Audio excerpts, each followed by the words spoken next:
And so I just grinded until I finally got that one client who believed in me just because they saw my hustle and they gave me a chance. You're listening to Side Hustle Pro, the podcast that teaches you to build and grow your side hustle from passion project to profitable business. And I'm your host, Nicaila Matthews-Okome. So let's get started.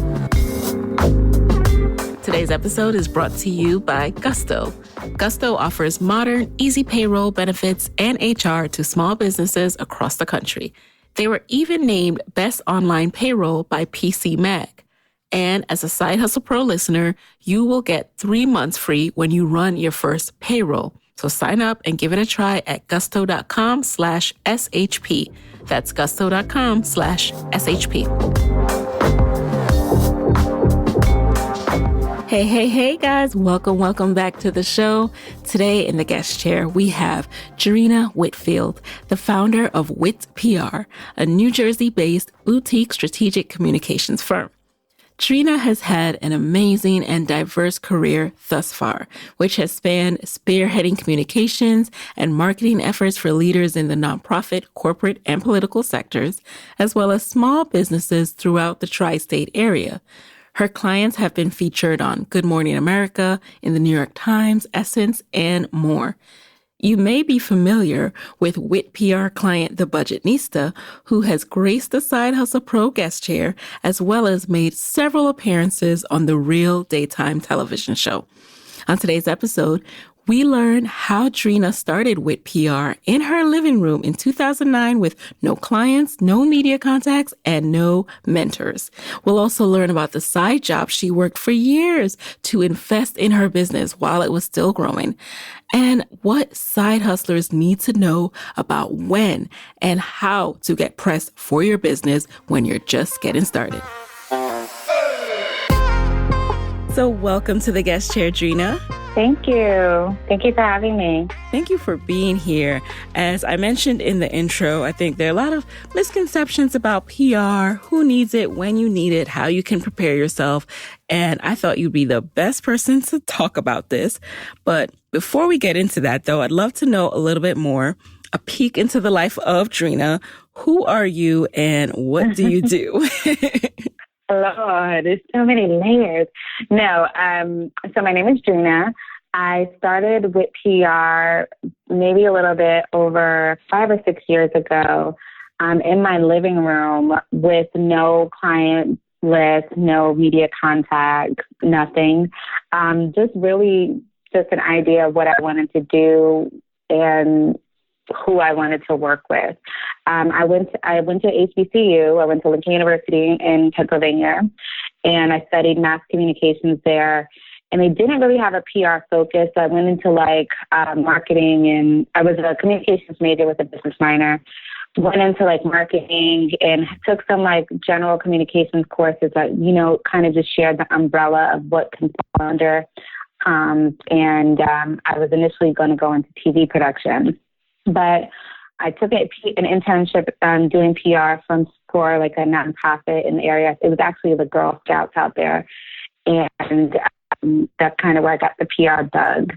So once I graduated college, I worked in corporate America a bit, not really finding a fit for what I essentially wanted to do because it wasn't, the roles I was working weren't really PR roles. And so I just quit my job one day and started a company with nothing. Oh my God. How long had you been working, after you graduated before you did that? About 5, 6 years. So my first job out of college was in Jersey City working for a startup. It was called the Central Avenue Special Improvement District. And basically what they did was they worked with mom and pop shops on this one street in Jersey City called Central Avenue to help them do marketing campaigns and PR campaigns so they can compete with some of the bigger retailers coming in the area. And so that was my first gig, and it was kind of a temp job, and it wasn't making a lot of money. And then I ultimately got a job working as a temp for American Express doing direct marketing. At that point in time, like, you know, when you graduate college, it's just like, I just need a check. Yes. So I was like, I'll take whatever I have to do. And I was like, I ended up doing direct marketing, which is basically, you know, when you get those like letters in the mail with like, you have been pre-approved for a new credit card with that was you. Whatever. Yes. I know, Lord. I was like, I hate these letters. But literally it allows me to see like the production and what really goes in behind the scenes to put together a letter like that. Mm-hmm. People think it's just like a piece of junk mail, but there's a whole sequence and like schedule that goes to creating those things. So I was there for a few years as a temp. I really wanted to get in the Amex as a permanent employee, especially because the CEO there was Ken Chenault at the time, he was like the African American CEO, and I've never ever seen that, especially for a major company like American Express. So I was really inspired to be there. But I was offered another position at Gray Global Group, which is a major advertising company, but it was still in a direct marketing lane. So I figured I'd take that job and get into the company and try to move my way around into a role that I really loved, which was like PR. So even when I was there, I was doing the same exact thing, but this time for like Liberty Mutual. And, you know, I hated it, but it was like a steady paycheck.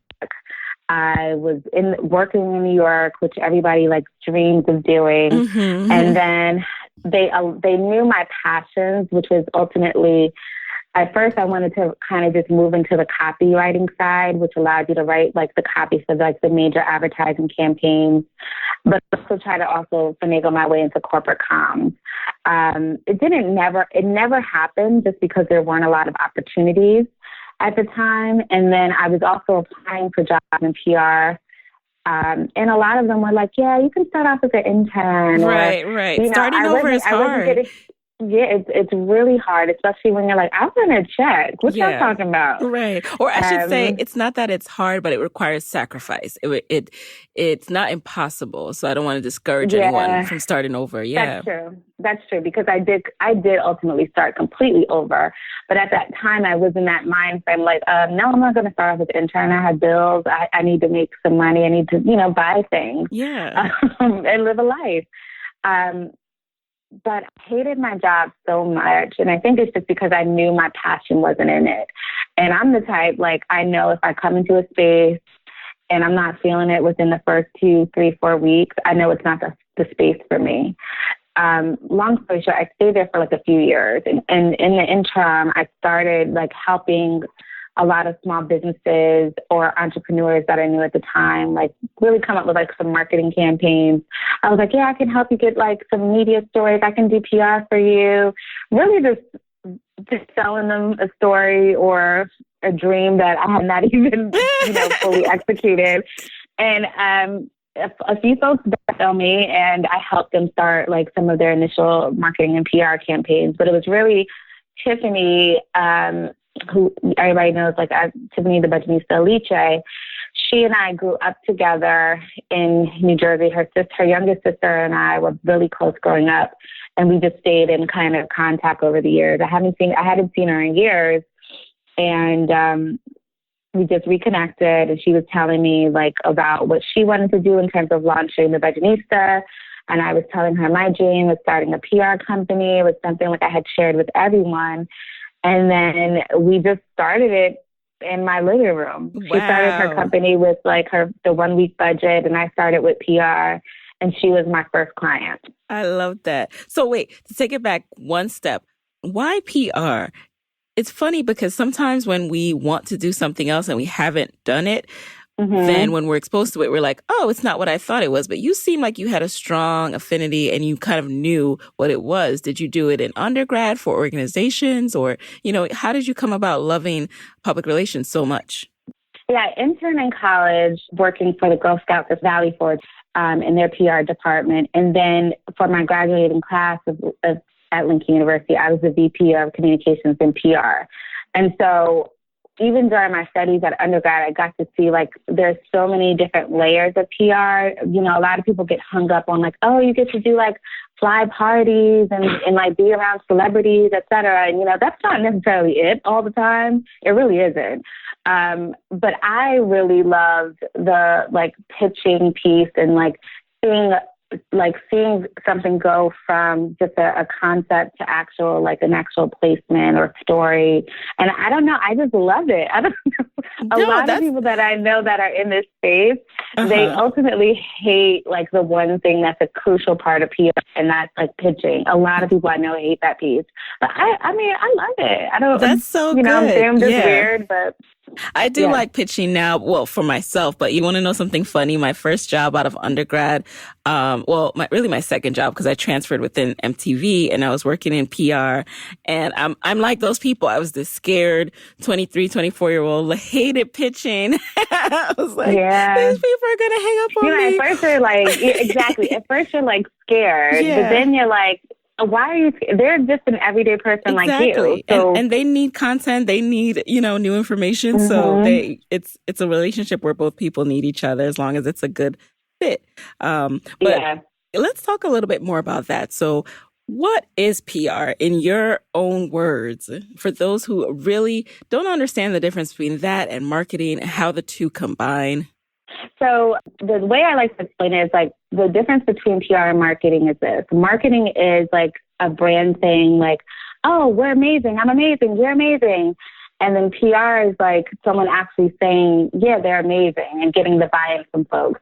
So like a lot of entrepreneurs, they get really confused around the difference between the two. And they just really, the lines are so like blended and blurred that no one really knows until you actually sit down and tell them. When I bring on a new client, because a lot of them do get confused, I basically tell them like, this is how long it's going to take. This is what we are actually going to focus on. We do traditional media relations. That's our primary focus. Like the events activation, helping you create digital campaigns. So it's a completely different like scope of work. We can help that with that, but our primary focus is media and relations and engaging the press to get features done on you or your company or like your brand. And when you say features, you're talking about placement, articles written about you, online, in print, that kind of thing. Radio interviews, broadcast, like TV interviews. So yeah. Got it. Now let's go back to you and Tiffany starting in your living room. So at that time, was this what is now called Whit PR? Or did you go through some iterations? I was like, we were actually talking about this the other day because I was like, child, what was I doing? Because I was coming up with some weird ass names. And just because, you know, I was so young and naive, and I was just like, oh, what if I do like cupcake PR? And I was like, because I loved cupcakes. I don't know. I was trying to be like girly. I don't know what I was doing. Yeah. But we were like, no, that's not going to work. I went through a few different names. But I know just one of the most ridiculous ones was Cupcake PR. Oh. And then I was like, my husband, who was my boyfriend at the time, was like, well, why don't you just like use your name? And I was like, Whitfield PR? I was like, no, because I don't like my dad. Mm-hmm. I mean, you know, that's a whole nother story. But I was like, well, what about Whit PR? Because, you know, it's witty. Like, there's so many different, like, ways you can play on it. Whitfield, my last name, witty. And so that's where it just kind of stuck. And what were those initial days, you just starting out like? How are you getting paid? How are you finding clients? I was barely getting paid. I mean, so I quit my job. I went into my office and I gave my 2 weeks notice at Greg Global Group. And I just knew I had people that, you know, I was really naive early on. And, you know, I'm grateful for like being that naive when I started, just because it taught me the hard lessons very early on of ways to have like your business tight when it comes to like client engagement. So I didn't have contracts or anything. I just had verbal agreements from folks like, we'll hire you to do this and we'll work out payment. Yes. Oh no. So, you know, I quit my job. Like I'm about to blow up. I'm about to make it. I got clients lined up. So yeah, when I quit, nobody came through and paid. And it was just like crickets when it was like time for me to like follow up and like, because I was like so like, I was so naive and so like, I'm going to make this happen. I would do the work on the front end and then send an invoice. Oh, and they're like, boy. no, my budget's only this. Like, people were Yeah. trying to pay me like $300. Wow. And that's something that we go through too, right? When you're first starting out, Yeah. you have to learn which clients are your clients.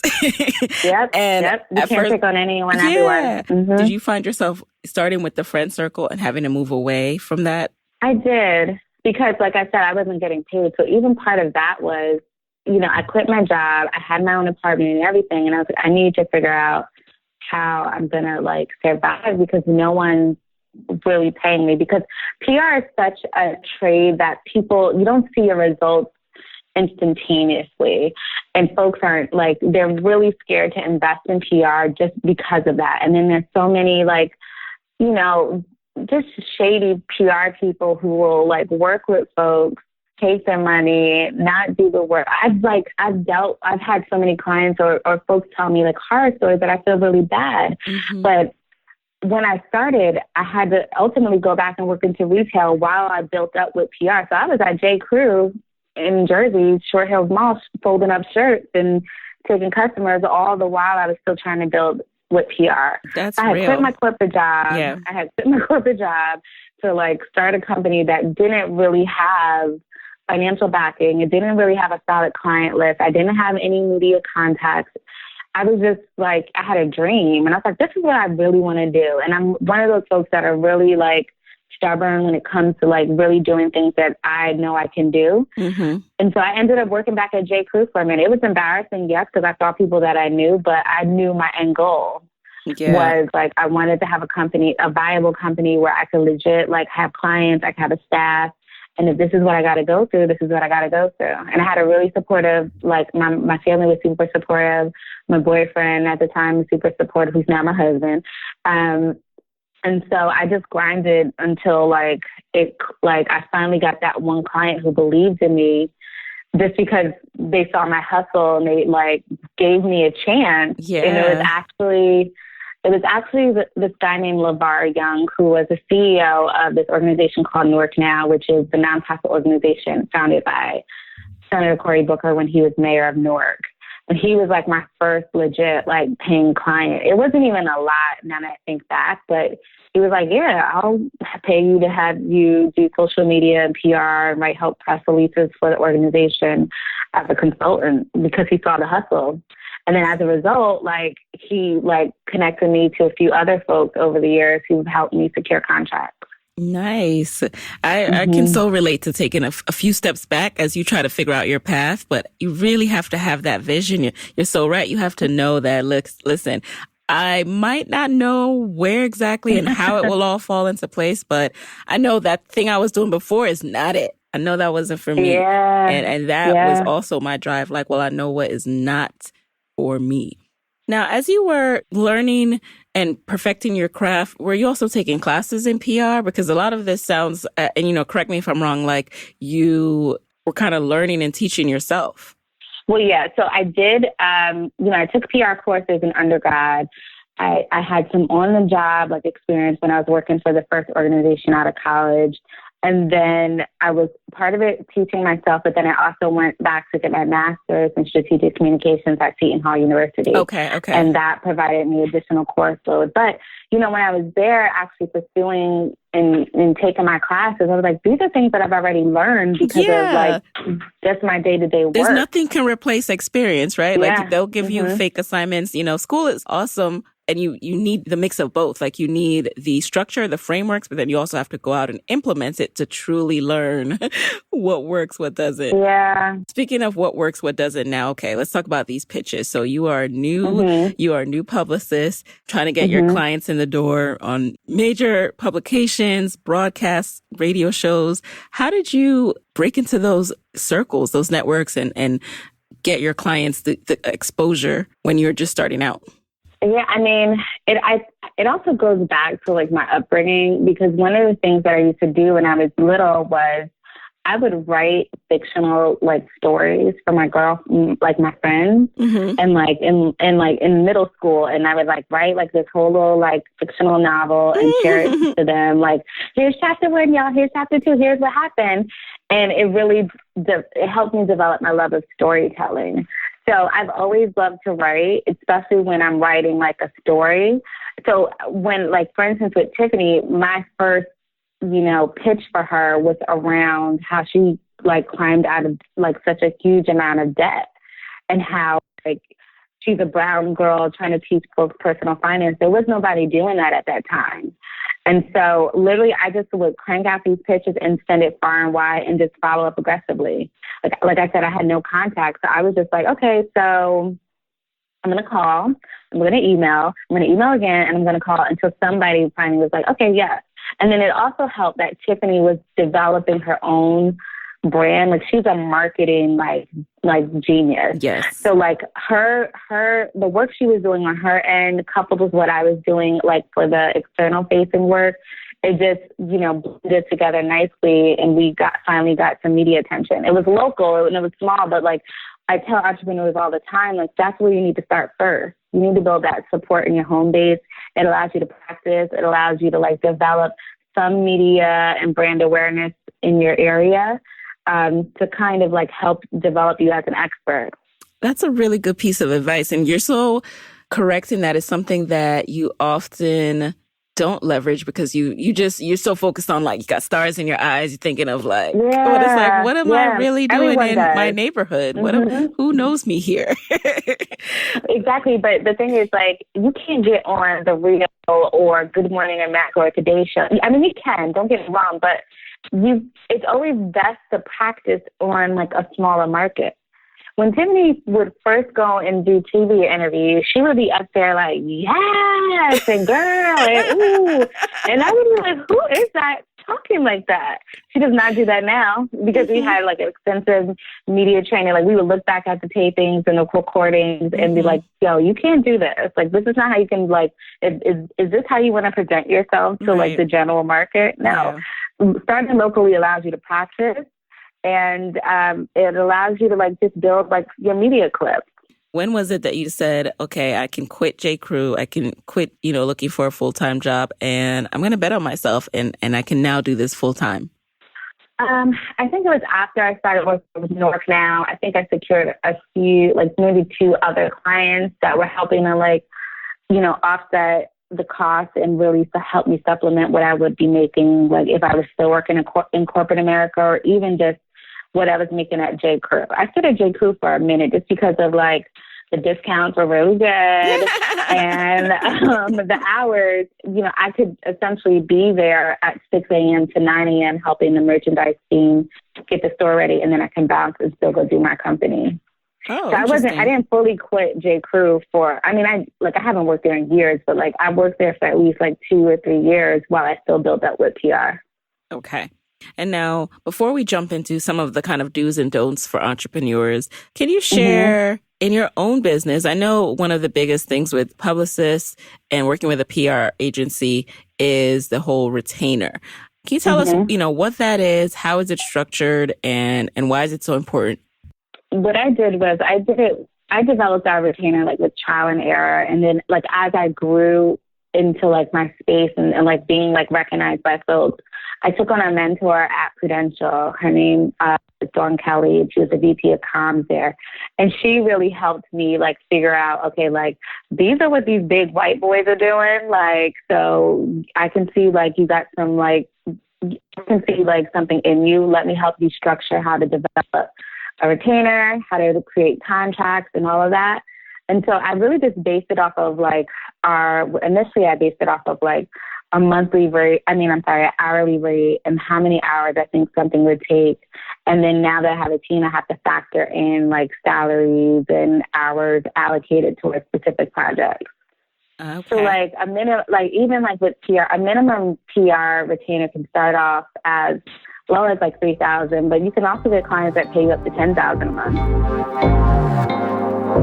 Hey guys, it's Michaela here with a quick word from our sponsors. If you are side hustling, I know that you need to constantly learn new skills to do things like put up your own website, market your business, and so much more. That's why I keep Skillshare in my business arsenal. Skillshare is an online learning community for creators. There are over 25,000 classes in subjects like Photoshop, accounting, copywriting, and even podcasting. That's right, I recently published the How to Start Your Own Podcast, Podcasting for Beginners course on Skillshare. So now you can learn all of my podcasting secrets over on Skillshare. Whether you're looking to start a podcast, though, or just grow your side hustle or gain new professional skills, Skillshare is there to keep you learning, thriving, and reaching these New Year goals. I, for one, have a course on copywriting next up in my Save Skillshare classes. And now, Skillshare has a special New Year offer just for Side Hustle Pro listeners. Get 2 months of unlimited access to over 25,000 classes for free.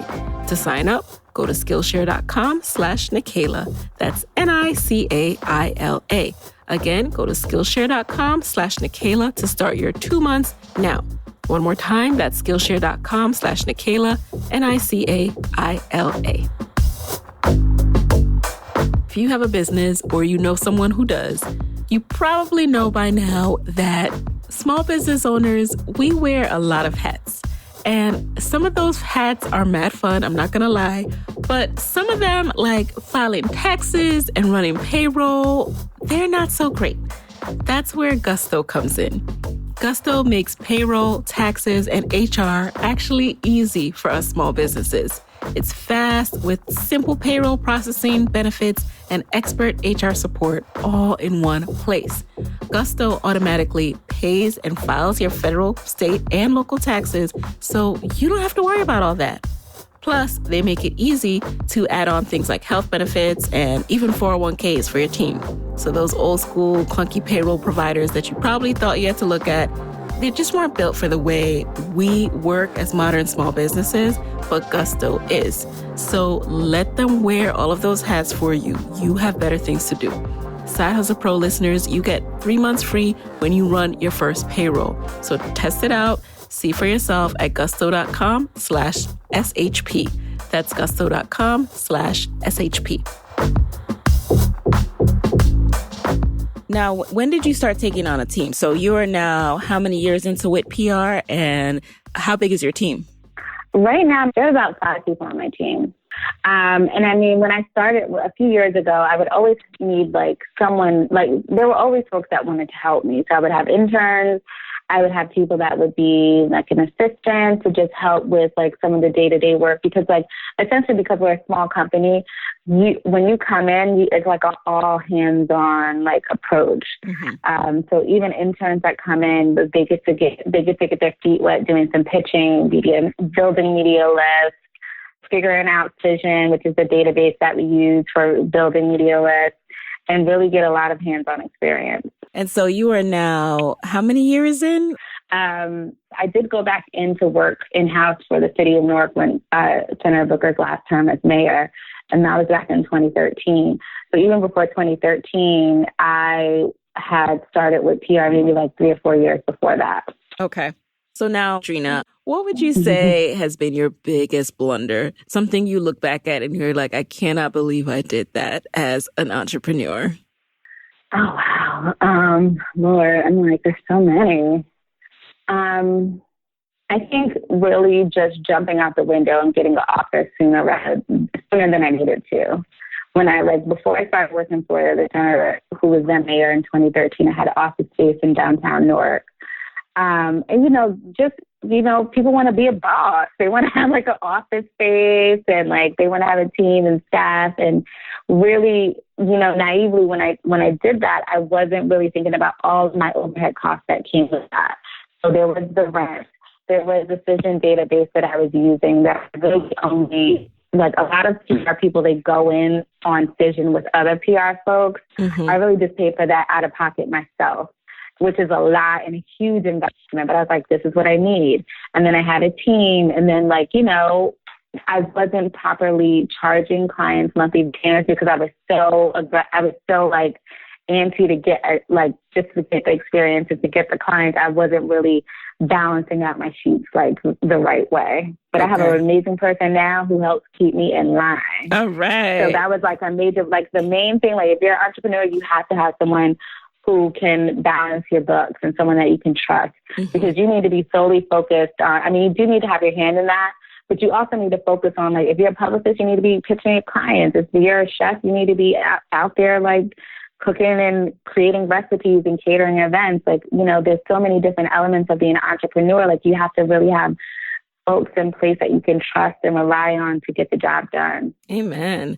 And a lot of people also lose money in the first few years of business. So you touched on this a bit. And, you know, what has been your experience with becoming profitable? And, you know, how long did you have to side hustle before you really were able to be fully engaged in Whit PR and be profitable?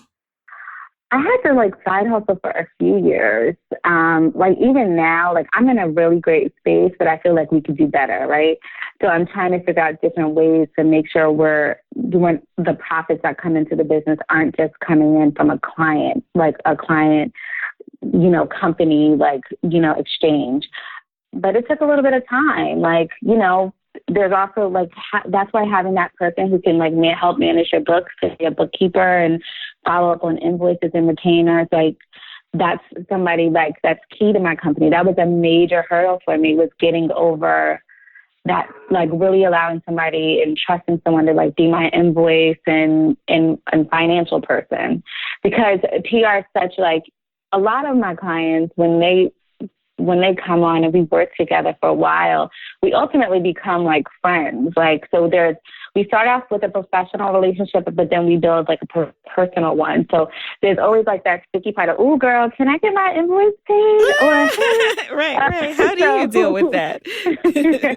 Like, honestly, it was like, it would give me agita, because, you know, at the end of the day, like I would be putting myself in a hole because I wasn't following up on invoices. Mm-hmm. And now we have this process when clients come on, like there's a whole, like, you know, it's automatic. Like we are now on automatic payments. Okay. So if you agree to your monthly retainer, you agree to your due date, you agree to the fact that on this specific date, your monthly retainers are automatically being withdrawn.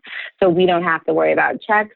We don't, because, you know, it's just like when people pay bills. It's like, oh, yeah, the check is in the mail. Right. No, it's not. oh, it's coming. That is definitely, you can see the growth, you know, just through talking to you, from starting out with not knowing what to charge to being like, oh, this is going to be automatic. We will be taking this every month. I had clients write me bounce checks. I had clients write me bounce checks before. Wow. It's been a rough experience, but like I wouldn't exchange it for anything. Because now I know, like, this is our standard practice. There's nothing you could tell me now or anything different. And it's not even me telling you that.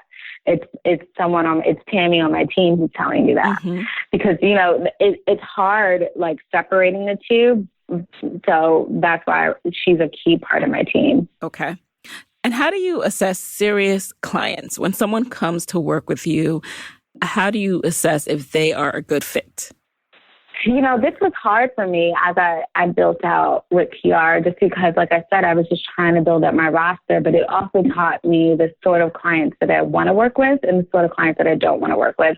Now I'm in a space and I can really be picky around, and I can really choose and vet who I want to work with, because we get a ton of folks that reach out, but they're not necessarily a good fit either. Like, you know, budget is always key. So either their budget's not a fit, because, you know, a lot of folks will think it's just me, it's just Dreena, and that's not the case.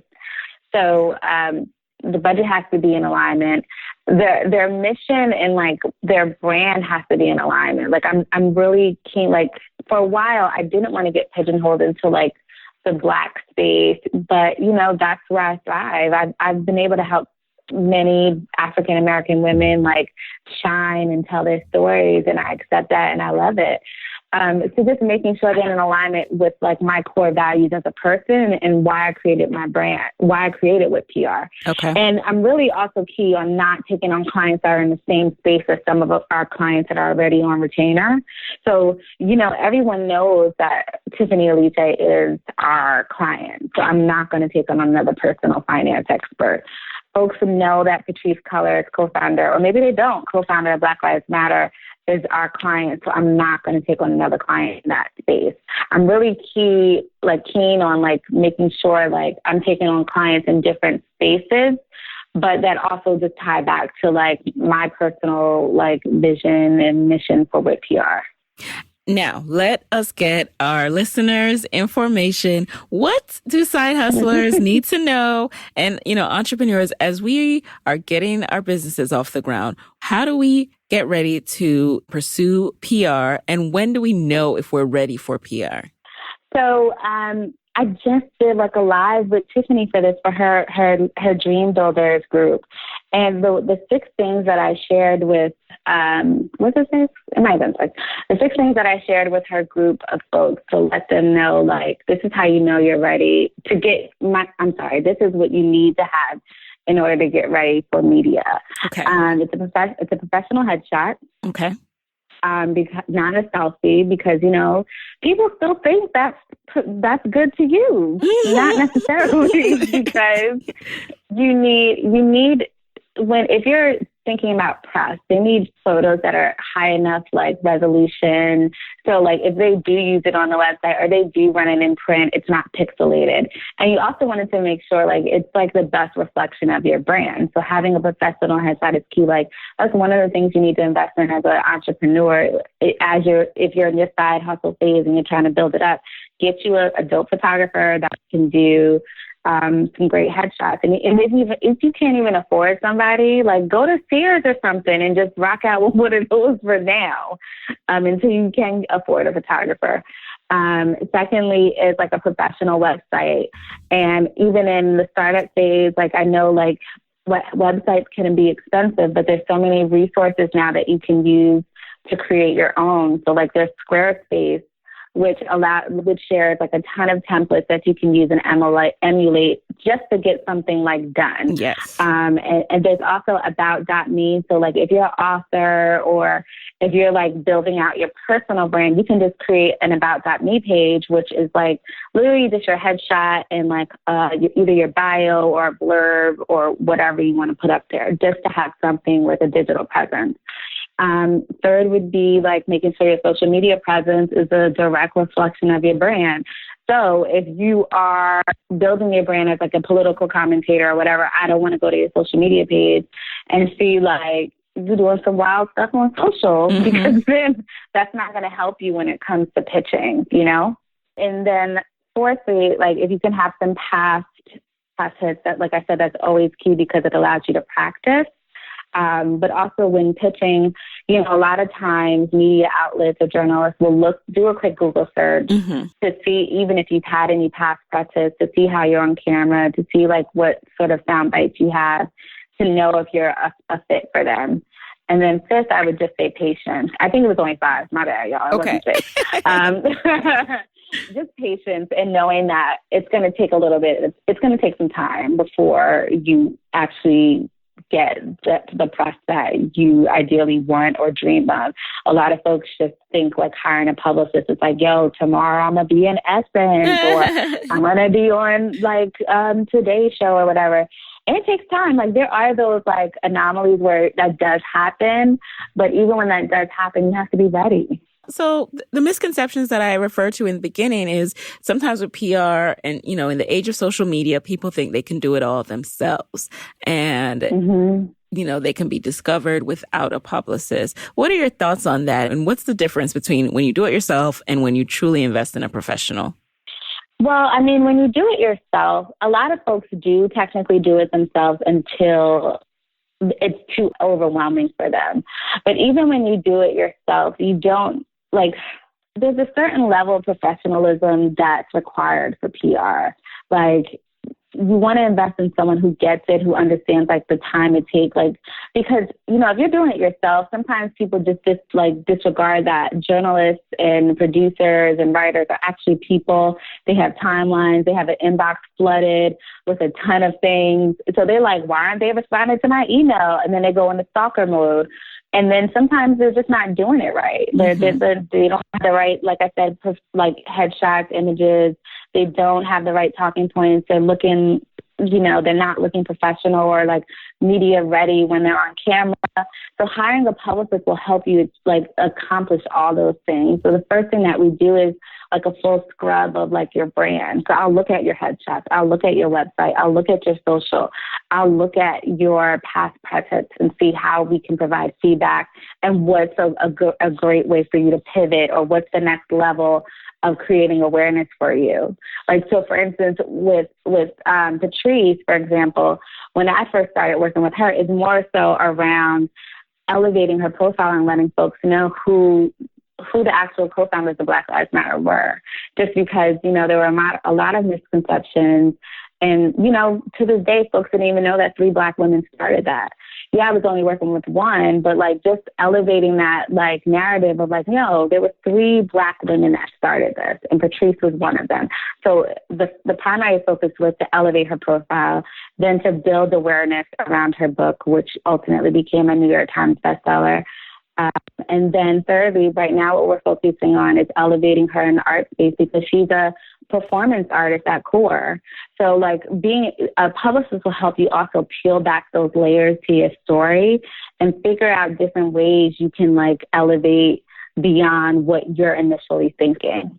And what advice would you give someone who is listening to this today and is just starting out? Let's say their business is under a year old. How can they start to, and they can't yet take on a retainer and a publicist, but how can they start to get press for their business and one day get to that level? One thing I would suggest is sign up for Help a Reporter Out. And it's called HARO. And what you basically get with that is every day you sign up for it. Every day you get email inquiries that media outlets are looking for subjects for. So you'll get like in the morning, you'll get one, in the afternoon, and in the evening, you'll get a list of like topics that folks are looking to feature different brands or personalities on for stories that they're writing. So that's the first thing I would do. And then just make sure you're up to date in reading the actual publications that you want to be featured in, and knowing who's like the right writers or editors or producers for your specific story or angle. Folks get, turned away or like, turned off when someone's pitching them and it's not, they're like, I don't cover that. Right. So that means you didn't do your due diligence and do your research to make sure they're the right fit or right person for you. So just starting there and doing that. And even like I said early on, just starting small, start local at home in your home base, and like digital platforms too, because they allow longevity and they have legs. I love, I think Help a Reporter Out is an awesome website with a lot of opportunities for you. Yeah. So definitely I will link to that in the show notes. Before we jump into the lightning round next, what is next for Whit PR? What's next for Whit PR is this. I'm launching an online sort of school called the Whit PR Collective, which will basically be a 12-week learning program for entrepreneurs who are looking to build a stronger brand presence, looking to like generate some general media awareness around their brand. It's going to be extremely intimate.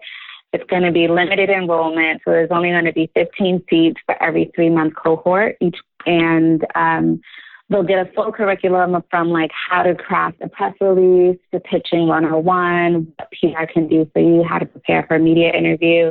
And I really started this because I was getting entrepreneurs, a lot of folks actually reaching out to me in the very early beginning phase who couldn't necessarily afford to hire a publicist or a firm. But they, were just looking for some PR guidance and support. And so that's really why I started this thing. So that's what's next for me, really focusing on that and getting that launched off the ground now. We're in a beta testing phase right now with like a select group of folks, but I'm going to officially launch in January. All right. I love that. So stay tuned, you guys. Okay. Now let's jump into the lightning round. You just answer the first thing that comes to mind. You ready? Okay. All right. So number 1, what is a resource that has helped you in your business that you can share with the Side Hustle Pro audience? HubSpot. So basically HubSpot is a widget that you integrate into your email. And because we do a lot of pitching, it allows us to track and see when folks are opening up our emails, which is extremely helpful for us in PR because we want to know like when folks are actually reading our pitches. Okay. So that's one thing that has helped me in my business. Awesome. Number 2, what's been the best business book or podcast episode or live event that you have consumed this year? I would say How I Built This, NPR's podcast, How I Built This with Guy Raz, has been like one of the best business podcasts that I've listened to this year, just because it tells the story of other entrepreneurs. You get like, because when you're in this, sometimes you get in a funk and like, or in a like tough spot and you're thinking like, is it just me? But this podcast has allowed me to see and hear from folks like, you know, Lisa Price and a bunch of other entrepreneurs who go through essentially the same thing that we go through as everyday entrepreneurs who haven't blown up yet. Yes, yes. Number 3, who is a Black woman entrepreneur that you would want to trade places with for a day other than Oprah? Oh my God. I'm like, oh, that's what I would say. I'm like, Oprah? Just only because of like her resources that she has in terms of like a full-blown team and putting some like, she's just amazing. So honestly, that's the only one I can think of right now. Alrighty. Number 4, what is a personal habit that has helped you significantly in your business? I would say 2 things. We put up motivational quotes on our whiteboard every week that just carries us throughout the week.